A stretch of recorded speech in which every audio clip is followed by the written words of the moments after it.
orang-orang yang dulunya Partai Komunis Indonesia, taubatlah. Atau sekarang kalian yang sudah berada di jalan yang benar, sudah taubat, menjadi muslim yang taat, jangan kembali lagi pada Partai Komunis Indonesia.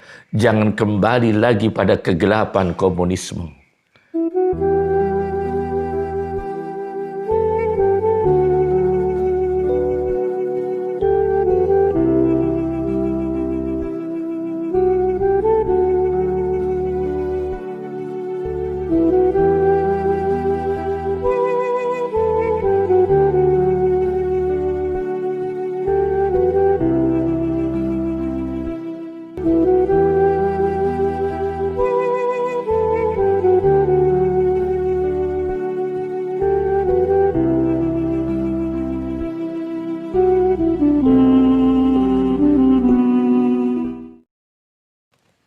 Assalamualaikum warahmatullahi wabarakatuh. Bismillahirrahmanirrahim. Di dalam Al-Quran, kata din terdapat 92 kali. 18 kali diantaranya berarti al-jaza, pembalasan. Seperti Maliki Yaumiddin, raja di hari pembalasan, hari kiamat. Ada lagi din dalam arti agama dan taat kepada Allah Subhanahu wa ta'ala. Din yang artinya taat dan agama terdapat 74 kali. Jadi total keseluruhan 92 kali kata din dalam Al-Quran. Di antara 74 kali din yang artinya agama atau taat, ketaatan,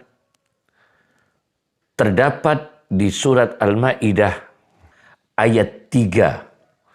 Al-yawma akmaltu lakum dinakum. Pada hari ini aku sempurnakan bagimu, untukmu sekalian, agamamu sekalian. Yakni agama Islam yang sangat sempurna. Kata din dalam Al-Quran terakhir dalam Al-Quran ialah di surat An-Nasr. Wa ra'aitan nasa yadkhuluna fi dinillahi afwajan. Dan kamu lihat manusia-manusia, orang-orang yang asalnya tidak beriman, tidak beragama Islam, masuk di dalam agama Allah afwajan, berbondong-bondong, bergolong-golong. Ini kata din yang terakhir dalam Al-Quran. Dari sekian manusia di dunia ini, mereka yang antagonis, bermusuhan atau memusuhi terhadap agama, norma-norma agama Islam, agama Allah, ajaran Allah, syariat Allah, kebenaran-kebenaran yang ada di muka bumi ini, siapa mereka yang memusuhinya? Siapa mereka yang antagonis terhadap agama dan kebenaran? Allah Subhanahu wa ta'ala di dalam Al-Quran menyebutkan di antaranya ialah walau karihal mujrimun, dan walaupun benci mereka orang-orang yang jarimah, para penjahat, mereka yang ekstrim. Pertama, walau karihal mujrimun, dan walaupun benci orang-orang yang jahat di muka bumi. Terdapat 2 kali dalam Al-Quran. Yang kedua, walau karihal musyrikun, dan walaupun benci orang-orang musyrik, ini juga benci terhadap agama Allah, terhadap kebenaran yang ditampakkan Allah di muka bumi. Walau karihal musyrikun, dan walaupun benci orang-orang musyrik, terdapat 2 kali dalam Al-Quran. Yang ketiga adalah walau karihal kafirun, dan walaupun benci orang-orang kafir, terdapat 3 kali dalam Al-Quran. Nah, di antara sekian orang yang jahat, di antara sekian orang yang kafir, kafirun, orang-orang kafir, mujrimun, orang-orang yang jahat, ialah mereka yang dikenal di dunia ini dengan sebutan syuyu'iyun, orang-orang komunis. Dalam Kamus Besar Bahasa Indonesia halaman 517.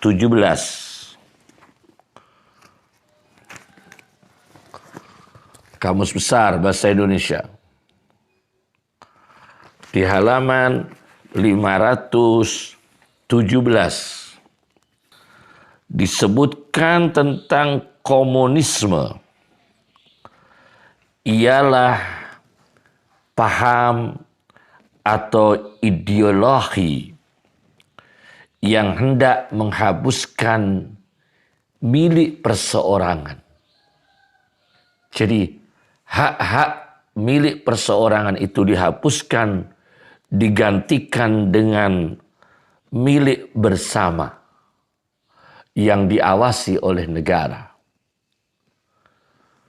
Menghapuskan hak milik perseorangan, digantikan hak milik bersama dan diawasi oleh negara. Nah, ideologi seperti ini berbahaya sekali, akan menjadi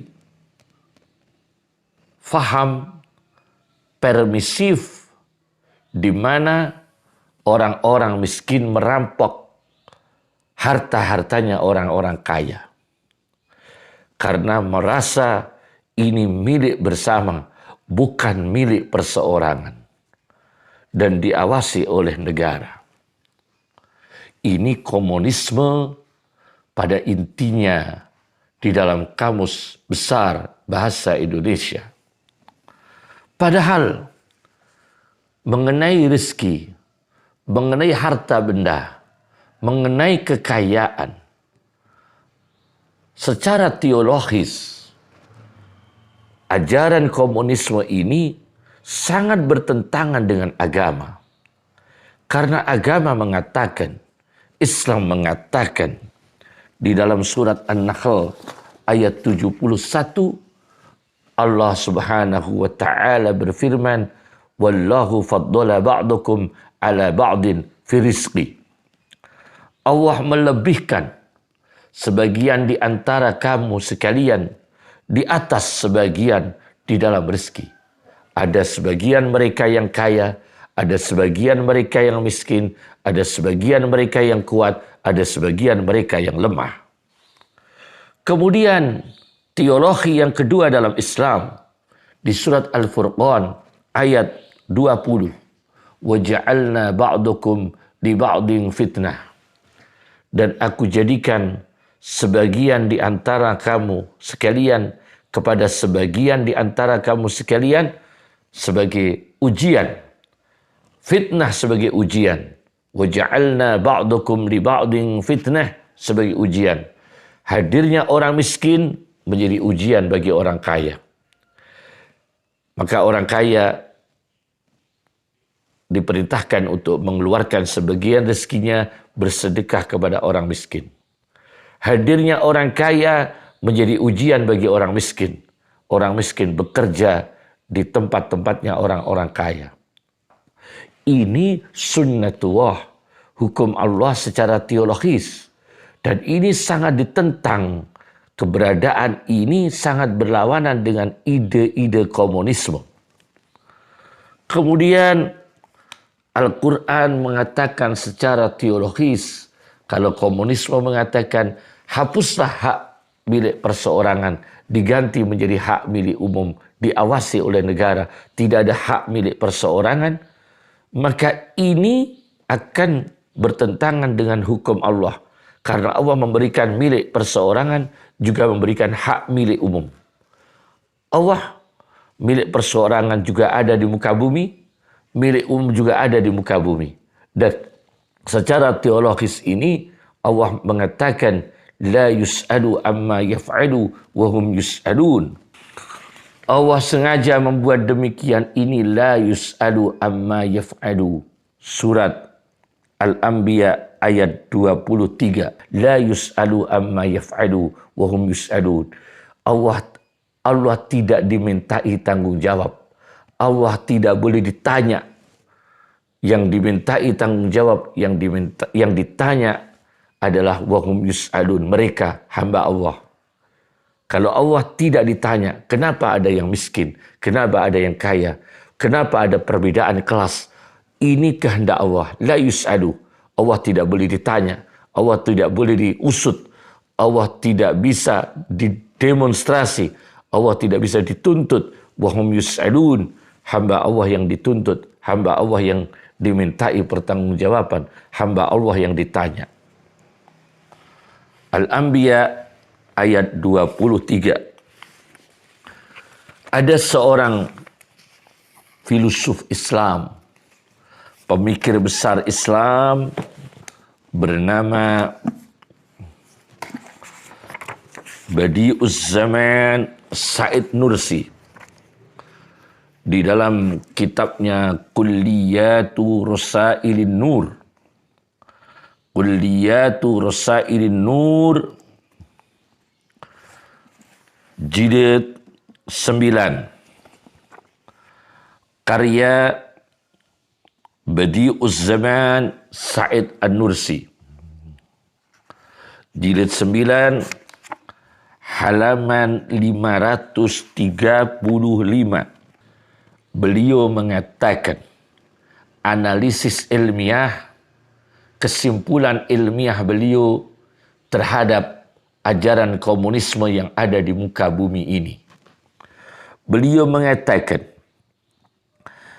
illa anna qismat dolalati, melainkan sesungguhnya bagian dari kesesatan, minal ilmi, ilmu pengetahuan yang menyesatkan, sesat dan menyesatkan, wal falsafati dan filsafat, ay ghairil mutawafiqi ma'al Qur'anil Karim, tidak sesuai dengan Al-Quran yang mulia, wal munharifi anis siratis sawiyyi, dan yang berbelok dari jalan yang lurus, qad bada'a, memulai pengetahuan dan filsafat yang menyebabkan kesesatan, dimulai qad bada'a binashril kufri al-mutlaqi, dengan menyebarkan kekufuran yang mutlak,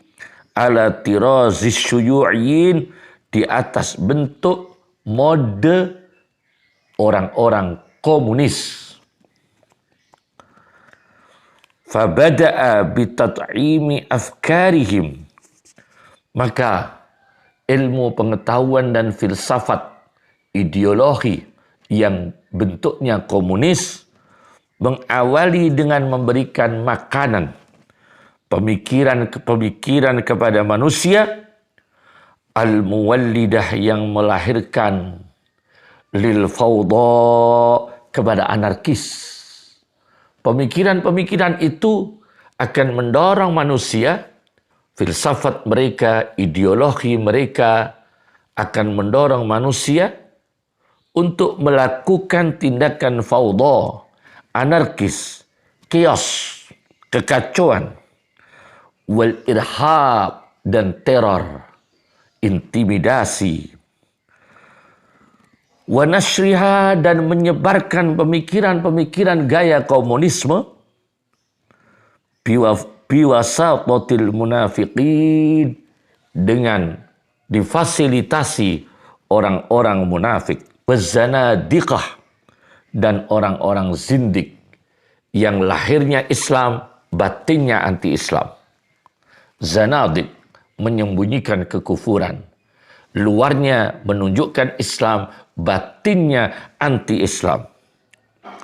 Wa biwasatati kismin, dan dengan perantara difasilitasi oleh bagian minas siyasiyin, dari orang-orang politik, al-kafarati, yang mereka adalah orang-orang kafir.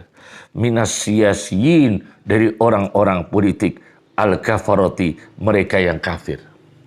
Jelas, faham komunisme ini menurut penelitian ilmiah filosof Badi'uz Zaman Said Nursi, dia dalam kitab ilmiahnya Kulliyatu Rusailin Nur, membawa kios, membawa anarkis, membawa teroris. Kemudian beliau mengatakan, inna hadad darsal qur'aniyah, sesungguhnya pelajaran Al-Quran ini, huwaladzi waqana, ialah yang menjaga kita semua, min hadat tayyar, dari ini arus. Dari ini arus, at-tayyar arus. Arus komunisme. Al-jarif, yang menghapuskan, yang menyapu bersih. Al-jarif, yang menyapu bersih.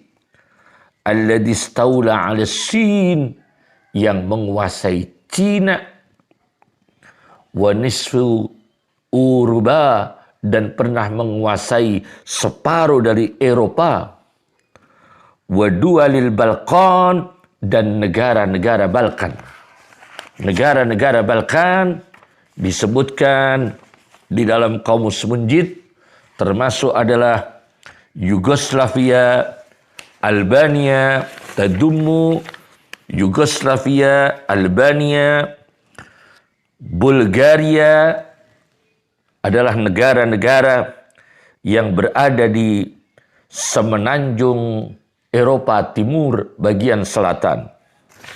Ini semua pernah dikuasai oleh komunisme dan berakhir dengan pembantian, perusakan, kios, kekacauan, anarkis, intimidasi, dan kejahatan-kejahatan kemanusiaan. Nah,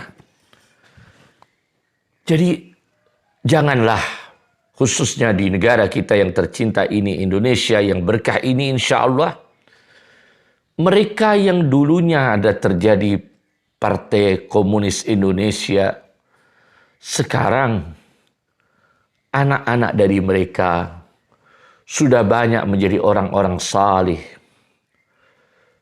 Anak-anak dari mereka sudah banyak, bahkan dari mereka sendiri yang bertobat menjadi orang baik, sudah banyak. Menjadi orang yang beragama Islam, yang taat, sudah banyak. Cucu-cucu dari mereka menjadi orang baik, sudah banyak. Jangan kembali lagi pada komunis. Jangan kembali lagi pada ideologi-ideologi yang menyesatkan, termasuk komunis. Jadilah manusia, wahai orang-orang yang dulunya mengikuti Partai Komunis Indonesia.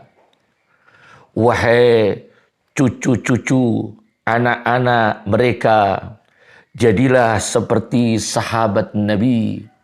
Meskipun orang tua mereka ini musuh Nabi, tetapi anak-anak mereka banyak yang menjadi sahabat setia Nabi dan menjadi orang mulia di sisi Rasulullah SAW.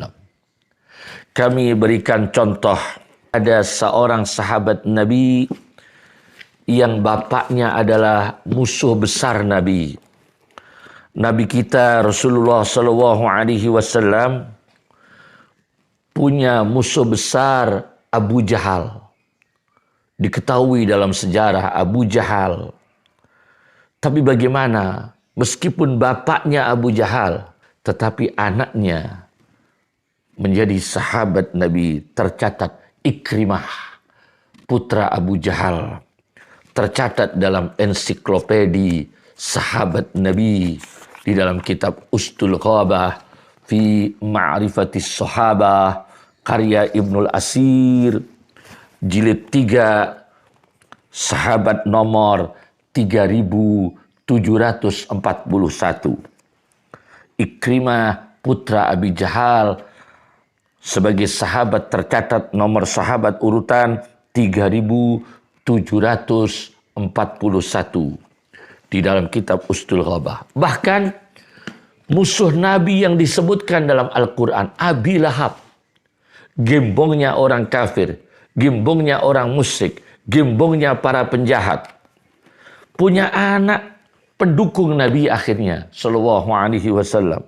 Anaknya Abu Jahal disebut di dalam kitab yang sama adalah kitab Ustul Ghabah fi Ma'rifatis Sahabah. Ustul Ghabah fi Ma'rifatis Sahabah karya Ibnul Asir di jilid 5 nomor sahabat 6906 ialah Durrah bintu Abi Lahab. Durrah putrinya Abi Lahab. Ayahnya musuh Islam, ayahnya PKI, ayahnya komunis, kakeknya komunis, tapi anaknya menjadi orang yang baik, menjadi muslim yang taat. Bahkan Umar bin Khattab dulu adalah musuh Nabi, dulu adalah orang kafir, dulu adalah orang musyrik, tapi akhirnya menjadi sahabat Nabi, pembela Nabi, bahkan menjadi sahabat yang paling mulia, urutan kedua setelah Abu Bakar radhiyallahu anhumah. Ini Umar bin Khattab. Jadi saya ulangi lagi, orang-orang yang dulunya Partai Komunis Indonesia atau berada di faham ideologi komunis, taubatlah. Atau sekarang kalian yang sudah berada di jalan yang benar, sudah taubat, menjadi muslim yang taat, jangan kembali lagi pada Partai Komunis Indonesia. Jangan kembali lagi pada kegelapan komunisme. Tirulah Umar bin Khattab.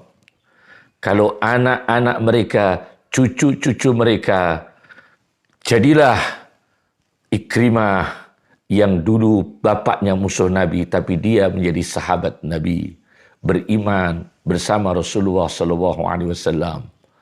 Jadilah seperti Durrah putrinya Abu Lahab, menjadi orang yang muslimah, mukminah, beragama Islam, beriman bersama Rasulullah SAW.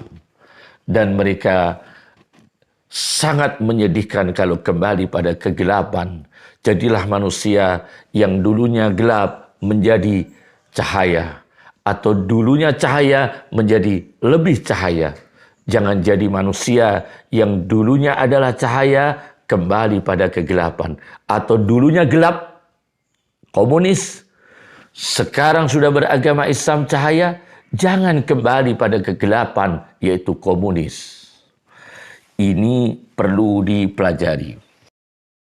Di dalam tafsir Jami'ul Bayan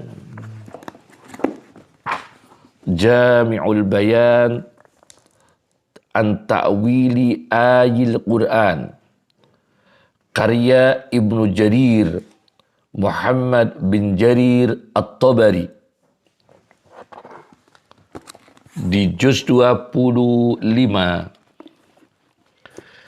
ketika beliau menafsirkan tentang rizki, perbedaan kelas, bagaimana rizki manusia ini beda kelas, kekayaan manusia beda kelas, kepemilikan manusia ini disengaja oleh Allah dibeda-bedakan kelas mereka di dalam kepemilikan. Ketika menafsirkan surat Az-Zukhruf ayat 32 secara diplomatik dengan mengantarkan pada pemikiran logis. Al-Quran berbicara supaya manusia berpikir logis dengan diplomasinya Al-Quran. Al-Quran berbicara, ahum yaqsimuna rahmata rabbik. Apakah mereka yang membagi rahmatmu, yaitu rahmat Allah Subhanahu wa taala yang diberikan kepada Nabi Muhammad SAW, atau rahmat yang diberikan kepada kita semua?